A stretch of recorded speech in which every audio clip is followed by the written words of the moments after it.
Саламатсыздар ма? Бүгінгі видеода біз Scratch платформасындағы жасау редактор терезесі туралы айтатын боламыз.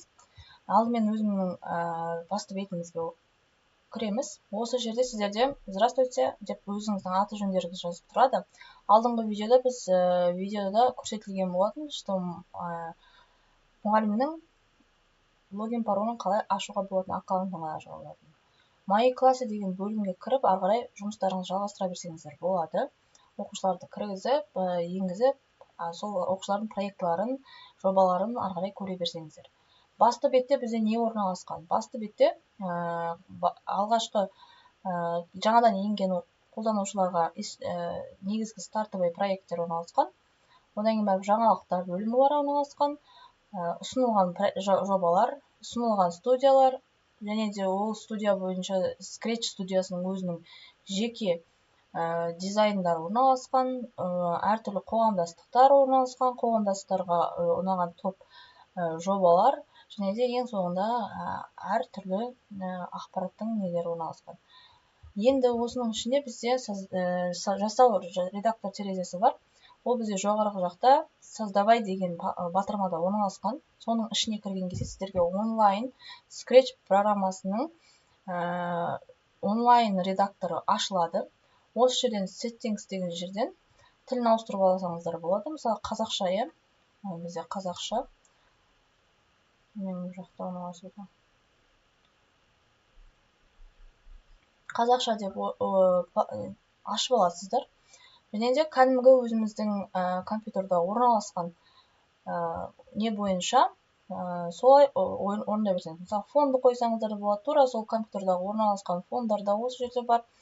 Одан бөлек костюм бөлімдері, костюм бөлімдерінде мына орналасқан кейіпкердің бізде екі костюм орналасқан. Одан бөлек басқа костюмді да қойсақ болады. Жануарлар, спрайт, кейіпкердің атын біз спрайт деп айтамыз. Міне спрайттың мынандай үшінші костюмін де қоссақ болады. Міне 3 костюм болды. Дыбыстар бөлімі орналасқан. Дыбыстар ойнатылады. Код бөлімінде осы спрайтты іске қосу үшін әртүрлі блоктар орналасқан. Қозғалыс блогы, келбет блок, дыбыс, оқиға, яғни өзіміз білетін әртүрлі блоктар. Ол блоктардың өзінің блоктары бар. Қозғалыс блогында ары бері жылжытуға, қалай бағытқа қарай бұрылу керек, сол сияқты орналасқан. Оқиғалар блогында бастау деген, ең бірінші жасыл басылған кезде, оң қадам алға жылжы. Одан кейін барып келбет блогының арқында келесі костюмді ауыстыр.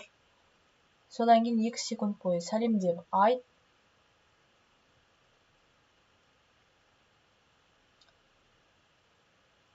Бір секунд көт деген сияқты осындай проекттер жасай аламыз.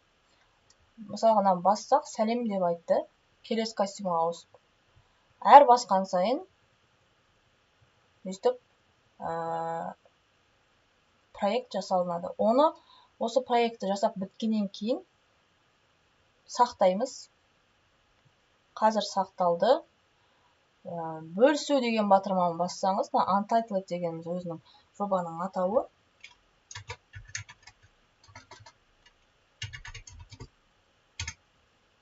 Бөлісу батырмасын бассаңыздар, ол сіздердің жеке парақшаларыңызда орналасады. Және де бұл парақшаларыңызда арқылы осылай басқа да қолданушыларға көріне алады. Және де ссылка арқылы сіз бұл жобамен бөлісе аласыз. Осыны көрегенді профиль дегенге кіреміз. Үздік жоба деген жерде сіздердің өздеріңіздің қандай жобалар жасағандарыңыз тұрады. Және де ортақтасқан жобалар деген жерде де орналасқан. Деген ары қарай осылай істеліне береді. Осылай біз өздеріміздің проекттерімізді, яғни жобаларымызды жасай берсек те болады.